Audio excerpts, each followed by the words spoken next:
Shalom, saudara yang dikasihi Tuhan Yesus Kristus. Selamat malam, selamat berjumpa kembali dalam renungan pada malam hari ini. Salam sejahtera buat saudara semua dimanapun saudara berada. Damai dan sukacita oleh Roh Kudus melimpah senantiasa dalam hati dan kehidupan saudara semua. Sebelum kita mendengarkan renungan firman Tuhan, mari sama-sama kita berdoa. Bapa kami yang di sorga, Bapa di dalam nama Tuhan Yesus Kristus, kami mengucap syukur untuk segala berkat kemurahan-Mu yang Tuhan sudah nyatakan dalam kehidupan kami di sepanjang hari ini. Terima kasih buat kesehatan, kekuatan, dan pimpinan Tuhan. Saat ini Tuhan kami mau mendengarkan sabda kebenaran firman-Mu. Urapi setiap kami, berbicaralah ya Tuhan, kami siap untuk mendengar. Dalam nama Tuhan Yesus kami berdoa. Haleluya, amin.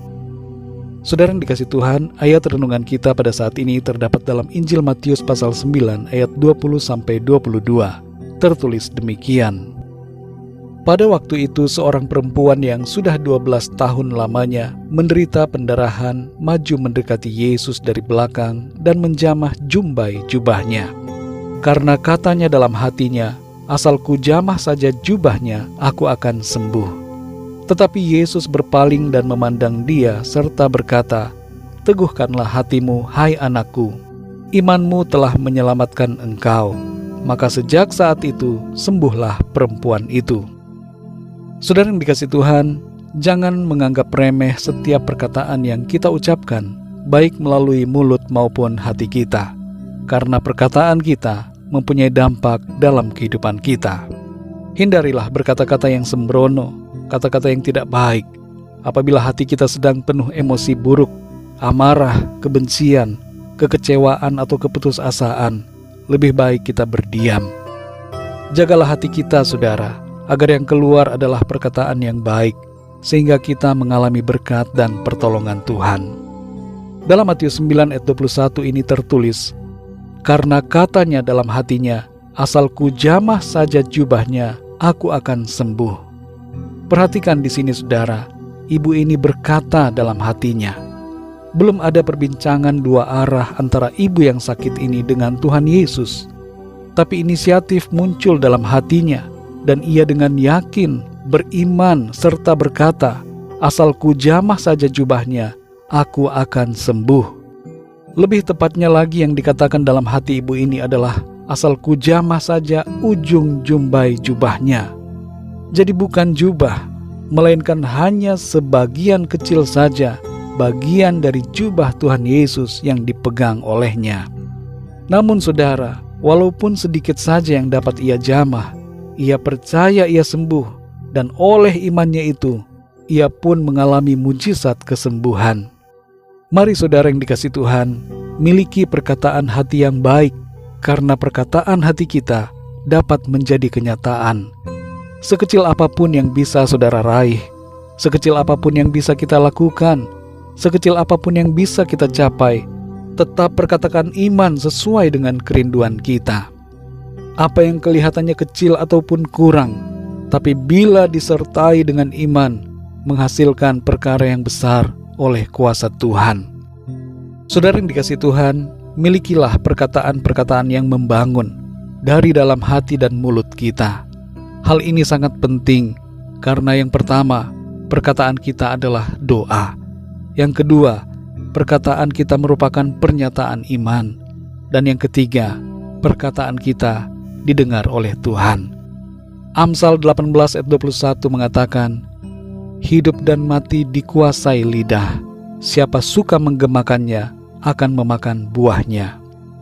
Lidah kita, saudara, mempunyai kuasa untuk merusak atau menyelamatkan hidup kita. Kita harus menanggung dan menerima akibat ucapan mulut kita. Dengan perkataan kita, hidup kita ini akan runtuh atau dibangun dan mengalami berkat. Itu adalah pilihan kita sendiri, saudara. Karena itu mari pilih yang baik. Pilihlah untuk mengatakan hal-hal yang membangun. Dan mulailah itu dari dalam hati kita. Karena perkataan hati kita dapat menjadi kenyataan oleh kuasa Tuhan. Mari kita berdoa, saudara. Bapa kami yang di sorga, Bapa di dalam nama Tuhan Yesus Kristus, terima kasih kami mengucap syukur untuk firman-Mu yang sudah menegur kami dan mengingatkan serta mengajar kami untuk memperkatakan hal-hal yang baik hal-hal yang membangun hidup kami. Bukan perkataan-perkataan yang meruntuhkan atau bahkan menghancurkan kehidupan kami sendiri, tapi perkataan berkat, perkataan iman yang mengundang kuasa Tuhan dalam kehidupan kami. Ampuni kami Tuhan kalau selama ini kami kurang menjaga perkataan kami. Bahkan perkataan hati kami penuh dengan kata-kata yang tidak baik, yang tidak membangun diri kami. Ampuni kami Tuhan, ubahkan kami dan penuhi hati kami dengan iman, sukacita, dan pengharapan di dalam Tuhan. Terima kasih untuk firman-Mu yang mengubahkan kami, menjadikan kami semakin berkenan di hadapan-Mu, dan agar hidup kami berkemenangan di dalam Tuhan. Di sepanjang malam ini Tuhan, kami mohon berkat perlindungan-Mu atas kami semua.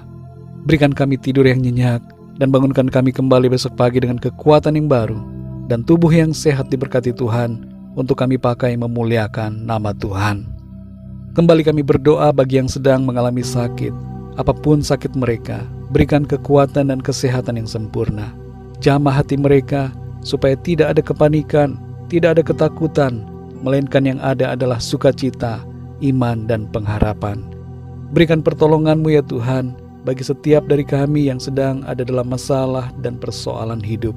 Kami percaya oleh kuasa dan kasih-Mu kami mengalami kemenangan, kami alami jawaban doa, dan hidup kami senantiasa penuh berkat Tuhan dan menjadi berkat bagi sesama kami.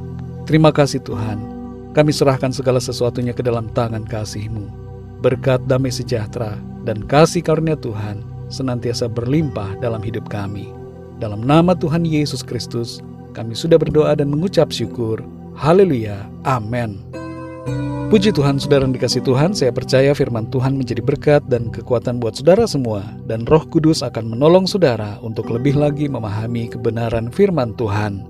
Tuhan Yesus memberkati saudara semua. Selamat malam, selamat beristirahat, dan sampai jumpa dalam renungan yang berikutnya. Haleluya.